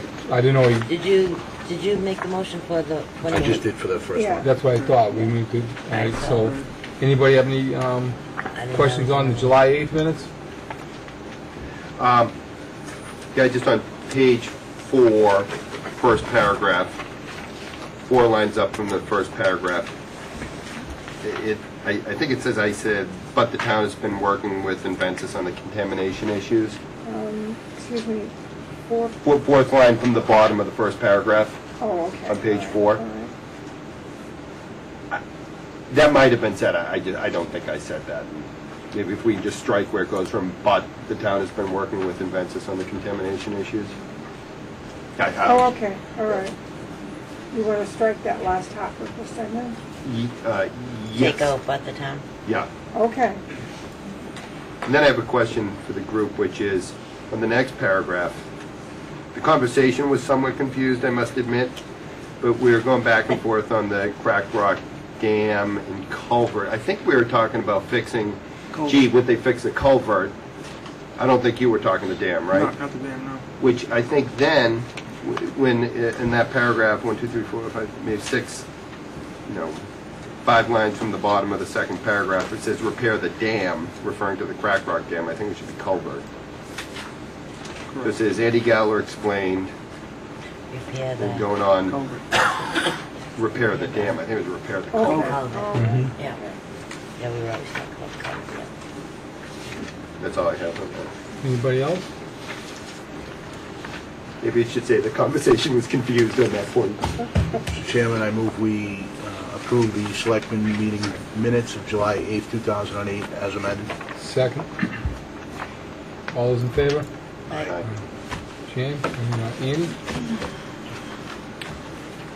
Item 2, we have in the folder a memorandum of understanding prepared by town council for the board to enter into an agreement with Hollingsworth and Rose Company, Deposit Reservoir Company, Tyco Healthcare Group, LP, and then NRRC Inc.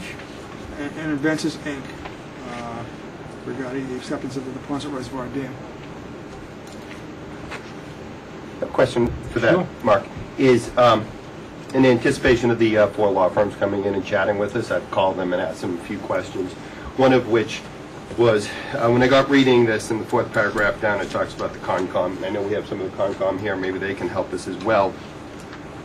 The point, I talked to 2 of the law firms on this particular memorandum, and they said, well, if you have the right kinds of wetland bylaws, the Conservation Committee could order them to fix it in such a way that I think gets us 90% of what we wanted from this deal, which the reason why I voted for this memorandum of understanding was I thought it would guarantee, oh good, Bob's here, that it would guarantee that the town would be able to have the power to keep the water at the certain level that the folks on the reservoir wanted it. Right. And I thought that was a worthwhile thing to go ahead and accept it.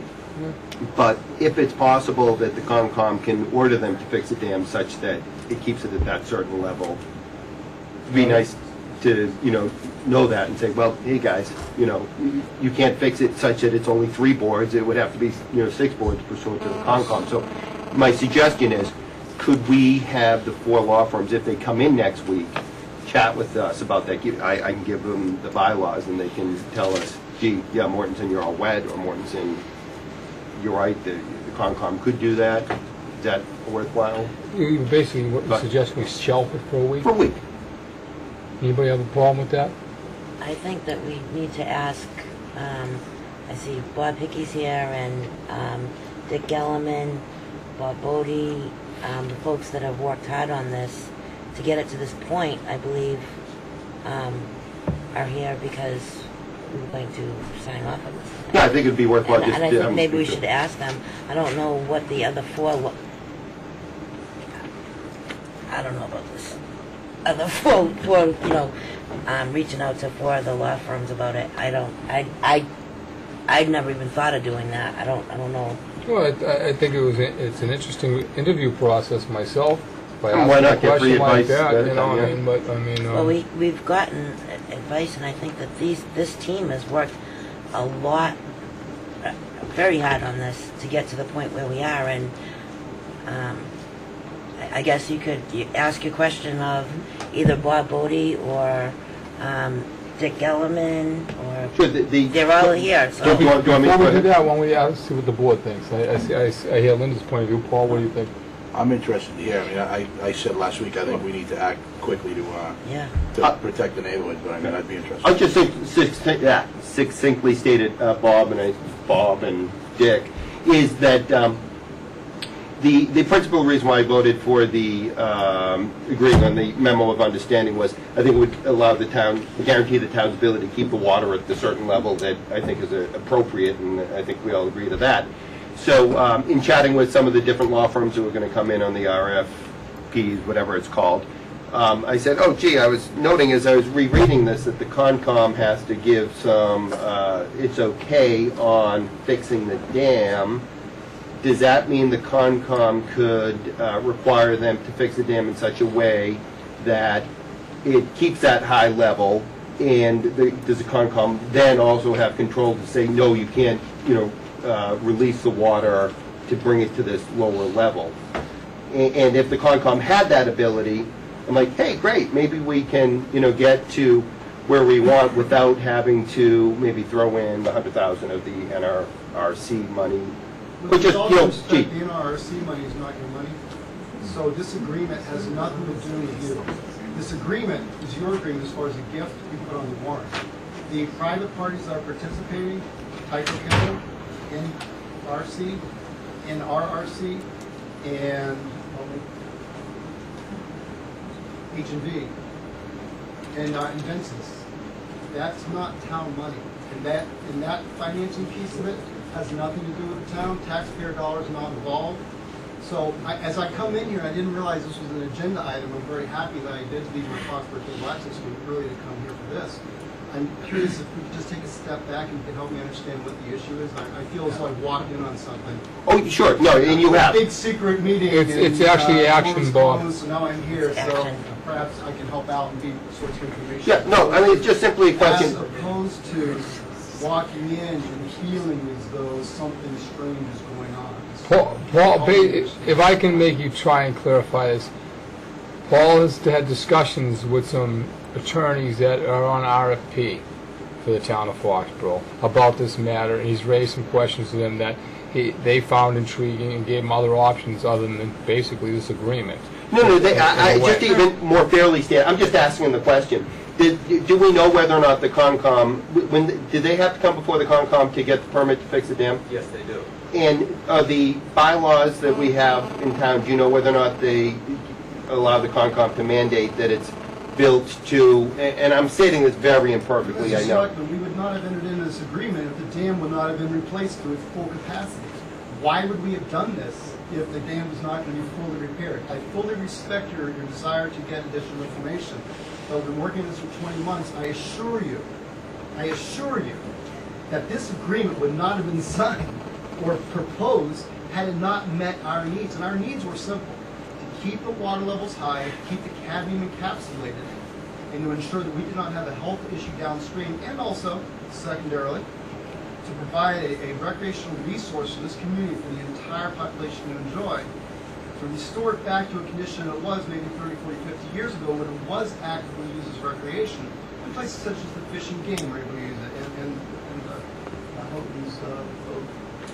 marina, those sorts of things. And then finally, to allow the NRRC, which under the able support of our current town council, who I sincerely hope and advocate would be our continued town council, regardless of who you talk to, would support that it will allow the NRRC's mitigation plan for the phosphate cleanup to go forward without having to spend excessive amounts of money for new consultation and new review. And in all fairness, I understand you just came into this a month and a half ago, and a month and a half ago during the campaign when you were talking about the reservoir, you said you really didn't know a lot about it. Whether this town believes it or not, I've been spending 6 years on this issue. I know more about the reservoir than I ever thought I would. Doesn't mean I'm an expert, but I assure you of that. There are many people in that committee who live around that reservoir and know much more than I. But I do know this. I would not have put something before you that was a piece of crap that you wouldn't have signed to have the reservoir continue to be filled. What are you saying? What are you really saying here? I don't understand. I apologize. I don't understand. No, I apologize for spring. Yeah, yes, I apologize, and if I sprung it on you, but again, chatting with. And my phone number is 543-4046, and anybody could have called me at any time. 3 weeks ago, I made the offer that anybody could call me at any time. A couple of you did. A couple of you didn't. Bob, you asked him a question. Can he answer it? The agreement is that the town placed on the warrant for vote by the town as to whether they want to accept this gift. Financing has nothing to do with it. The town spends zero on the reservoir. If there's an issue about the town's future finances, that's something certainly I'd be happy to talk about and tell some reasons. There's some pros and cons and some reasons why, and compromise always gets to the middle ground. But I'm not going to reopen up the agreement because 4 people who want to contract with the town and make a lot of money are giving free advice that maybe we should look at. Of course they want to. They get money when they look at these things. Thank you. My imperfect understanding of why we might want to do this deal is that they will fix the dam that'll allow the water to be at a certain level and then gift it to us, provided we'll accept it. And I thought that the so-called stick to get us to accept it, amongst other things, because it can be viewed as a win-win, is that if we don't accept it, perhaps they'll build it only to a level that would cause the reservoir to be at a lower level.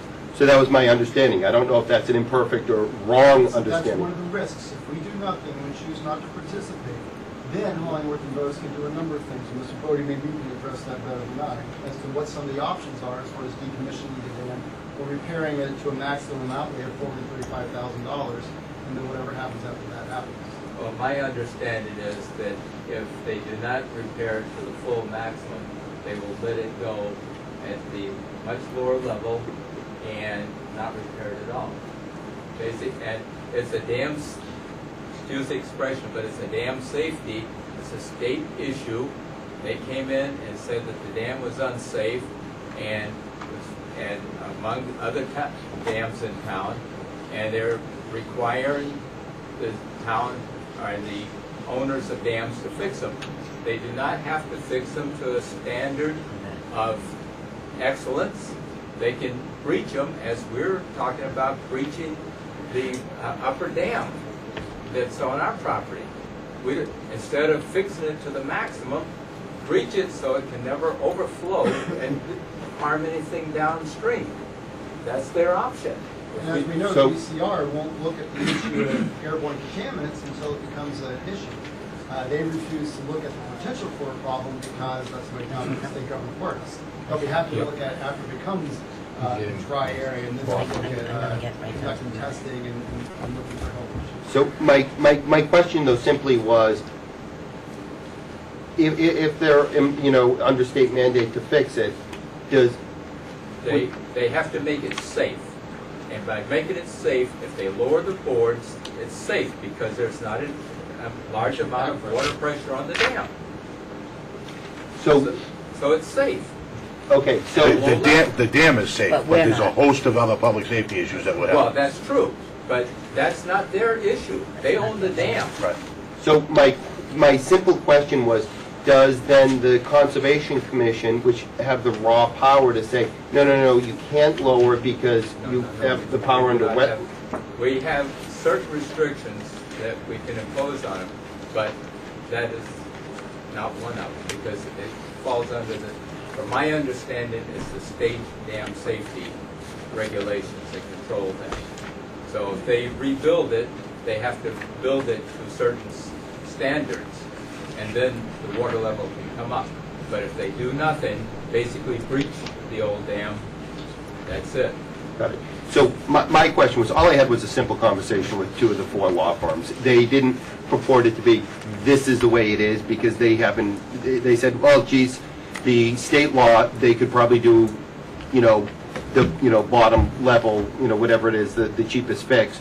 But if you have wetlands bylaws that are strong enough, perhaps your Conservation Committee could require them to do so. And I'm simply throwing that out to this group because I don't know. And since I think we're going to have these 4 law firms in next week, would it hurt just to hear them next week? Is there a compelling reason why we must, go ahead and sign on the dotted line tonight?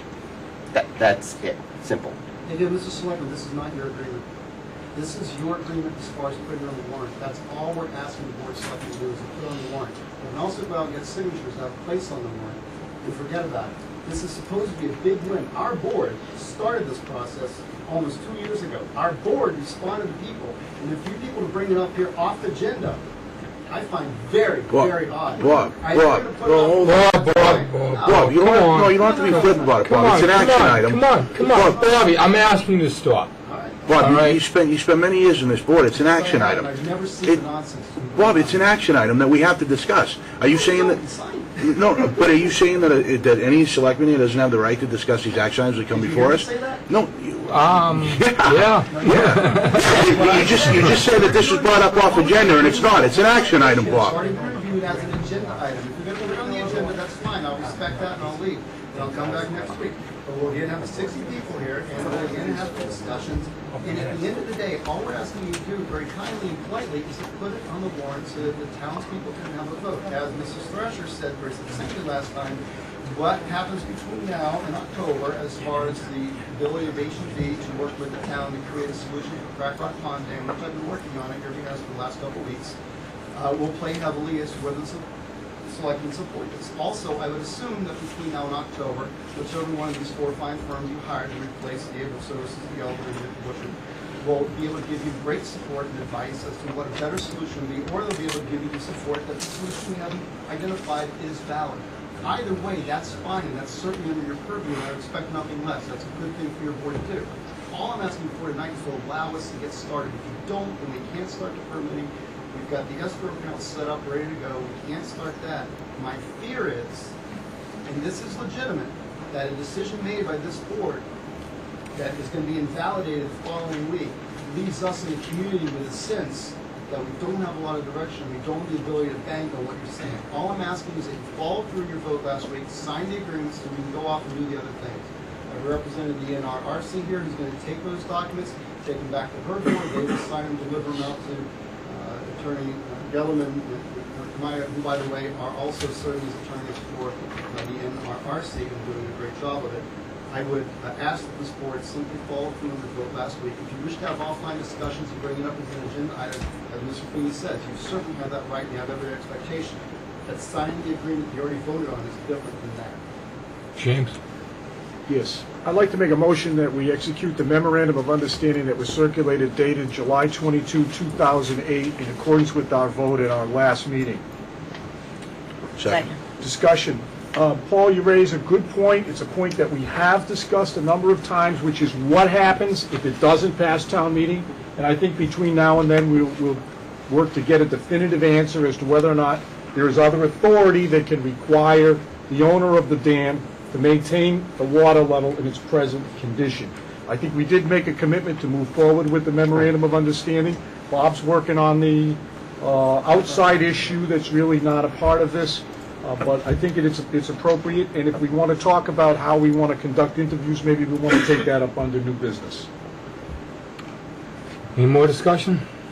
All those in favor? Aye. Well, so much for blowing through action. And I apologize for something. If I could, if you have the I'm going to apologize to the people in front of us for being so late today. I really do. But you know what? This is how it works sometimes. And you know what? I'm ready to take a 5-minute recess on you, but I'm not gonna.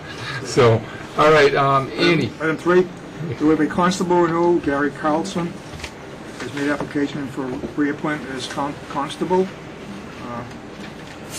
Motion for the, we approve the renewal application for 3-year term for Gary Carlson as constable.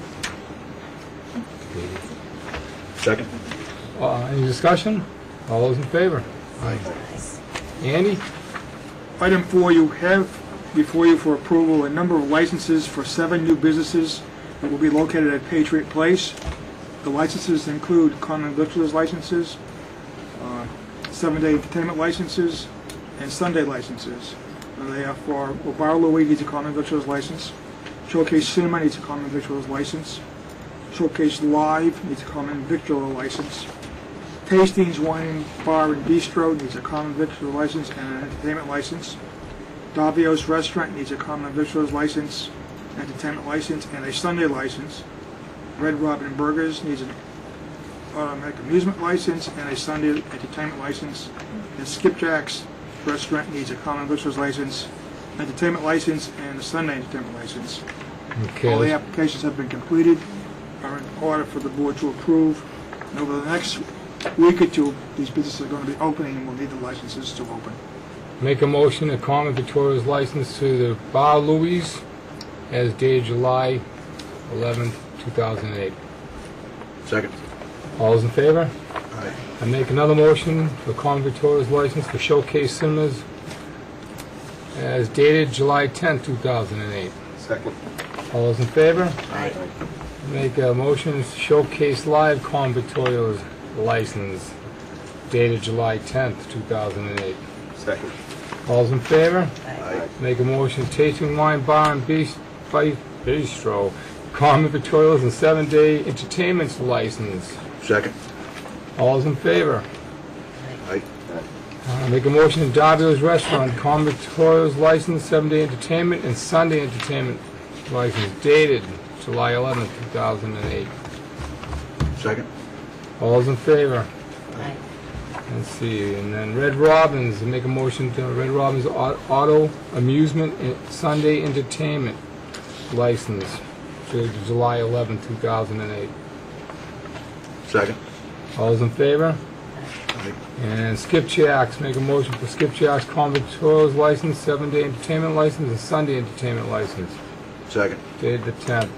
All those in favor? Aye. Aye. Okay. How's that do for you, Andy? Fine. Thank you, guys. If we're gonna do 7 or 8 entertainment or victuals licenses to these beautiful restaurants, can we do it early in the session, since I haven't had my dinner yet and I get progressively more hungry as the night goes on? Well, they're not throwing the menus at us again. so- Yeah, that was pretty Doesn't bad. That was I've bad. memorized That the was menus. worse, I know. Yeah, Skipjack's. No time for jokes, sorry, Red Mark. Go Robin. ahead. No, I'm hungry. 5 minutes, yeah. Go. Andy? Item 5, you have a new application for a new commercial parking lot at 10 Lincoln Road, submitted by Donald Rodman, DBA R&R Realty Company, Lincoln Place. It's for 100 spaces. The application has been reviewed by the building commissioner and the fire chief, and they have signed off approving the new application. I motion that we accept the application for a new commercial parking lot at 10 Lincoln Road for R&R Realty Company. RR Realty, okay. Second. Any discussion? All those in favor? Aye. Aye. Andy? Item 6, we have a letter resubmitted to the board by Glenn Hawley from the Mass Pan Am Challenge or Road Race.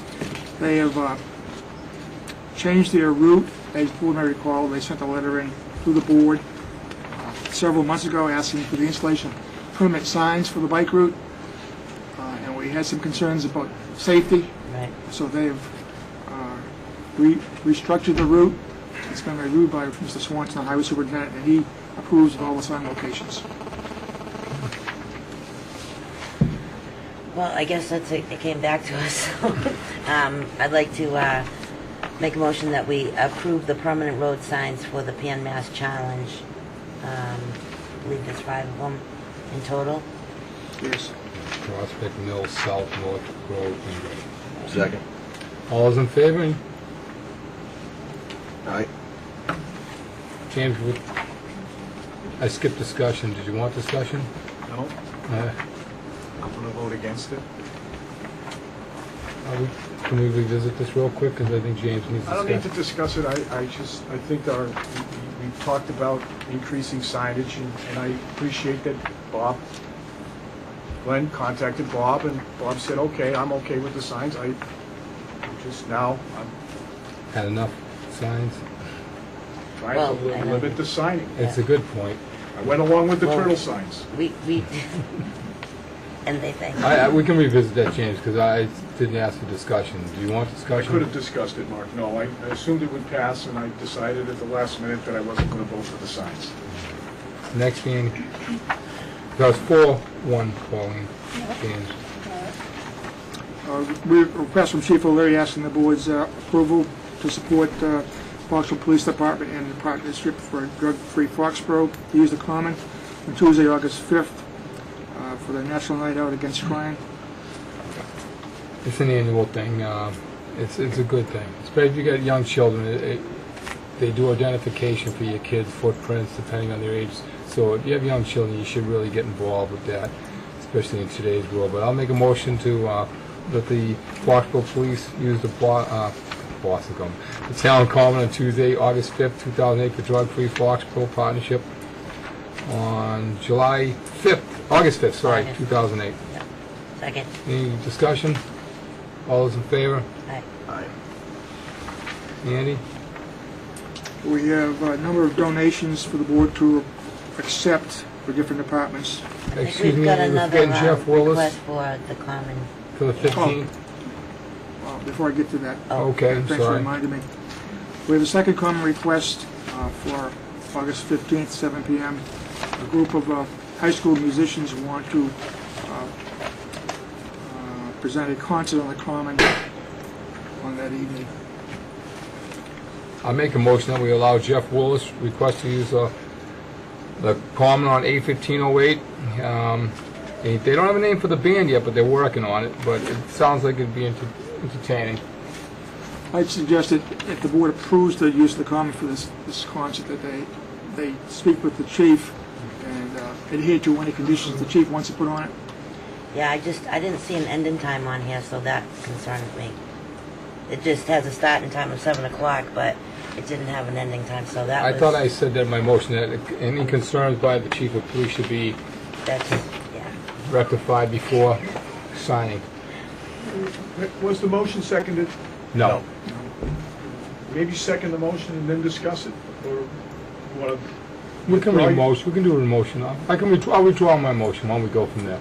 Why don't we put an end time on it? Why don't we license it from 7 to 10? Is that typical for JC's, correct? 9 o'clock. 9 is Well, usually.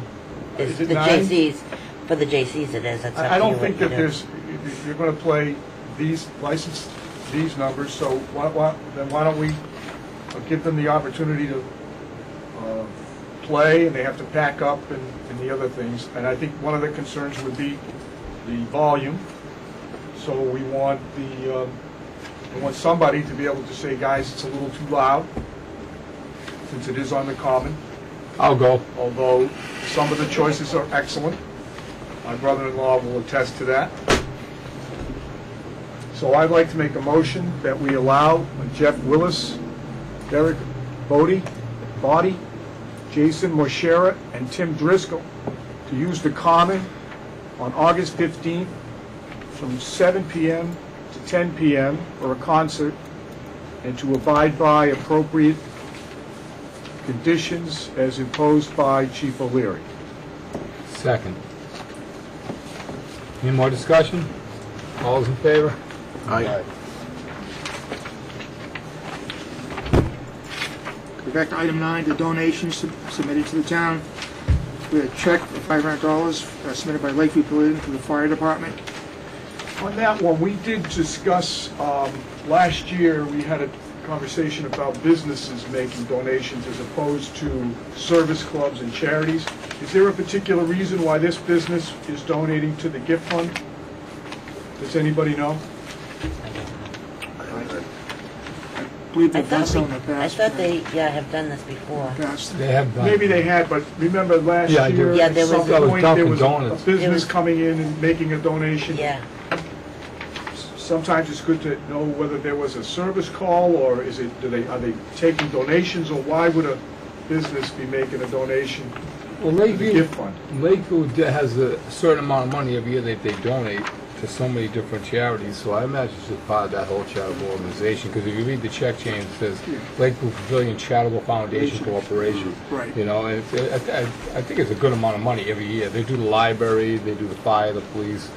Because I thought that we just okayed one from them to the library, No. like a couple weeks ago. Yes, we did. So, Okay, I just want to raise it as a general rule, when a Right. for-profit, it is their Lakeview Pavilion Charitable Corporation, however. So every now and then, it's just good to visit that and remember that we need to be mindful of businesses. It doesn't look like it is a business, it looks like it's part of their charity arms. Chairman, I move we accept the donation in the amount of $500 from the Lakeview Pavilion Charitable Foundation Corporation to the Foxboro Fire Department Gift Fund. Second. Any discussion? All those in favor? Aye. 5-0. We have another check. This one is for $250 submitted by the Foxboro Art Association to Boyden Library. Chairman. motion, you got it? Okay. Motion that we accept a check for $250 from the Foxboro Art Association to the Boyden Library. Second. Any discussion? All those in favor? Aye. And the last check is for $400 from the Foxboro BSA Pancake Breakfast Fund to our veterans gift account to use for Foxboro veterans. Chairman, I move we accept the check in the amount of $400 from the Foxboro BSA Pancake Breakfast Fund to the town of Foxboro veterans. Second. Second, I'd like to thank all the people that have donated these checks tonight. Sometimes we're moving so fast we forget to recognize them. Any other discussion? Next page, Mark. Two items. Two more items. Oh, no, we haven't voted on this. Yeah. Okay. Any more discussion on that? All those in favor? Aye. Okay, now I got those two right here. Item 10, a letter from Mr. Potter, our water sewer superintendent. On behalf of the water commissioners, asking the board to waive the building permit fee for the construction of the water treatment facility at Witch Pond. No way. That fee would be paid by water and sewer?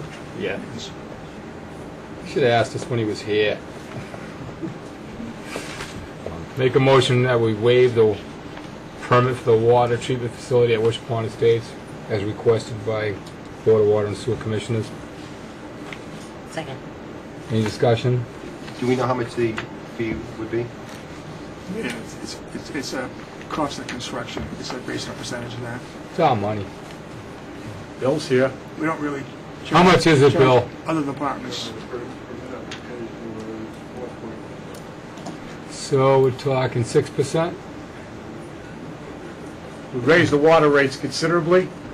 If we charged the We'll all water drown. users the fee to put back in the general fund, That's where it would go. Motion been made. Is there a second? Second. Any discussion? I think it's a town-wide benefit that everybody uses water. Yeah. All those in favor? Aye. And the last one. We have two referrals from the planning board. The first referral is for Showcase Cinema Deluxe at Patriot Place. They're seeking a special permit for an arcade. The hearing is on this Thursday, July 24th at 7:45 p.m. The board has comments they should submit them to the planning board.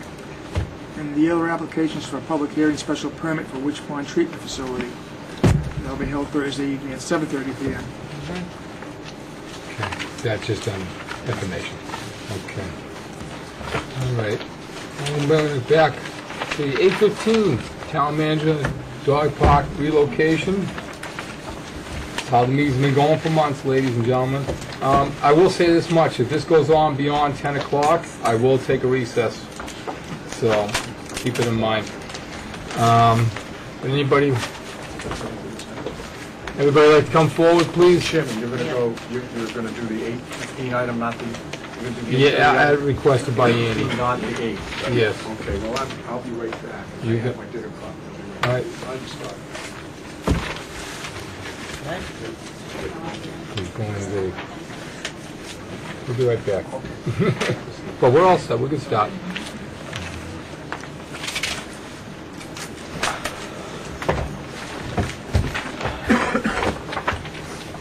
Mr. Bodie, would you like to start, considering that we're talking about relocating the dog park or relocating? I think we should report that. Well, that's what I'm saying. Andy, Andy and Mark. do you want to read the report first? How you like to do it? I don't intend to read the report. You have it in front of you. How would you like to I would start hope the this? board has read the report. The newspaper has the report. Excuse me, we can't hear back here. It's Are the, the microphones on? These aren't. I hope not. These are If not, can people please speak up? I'm sorry, Yeah. I can't hear at all when you go. You might Why don't you come- come you up might front wanna there? come There's a up seat a right little there. But I'm not the only one. All of us. Okay. Was there another question?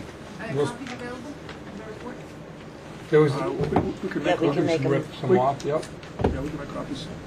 Take a 5-minute recess. Yeah, take a 5-minute recess. How many copies are requested? All right. Wow. All right. There are only 3 pages. Andy, if you could, and we'll make copies for everybody. Could you? 5-minute...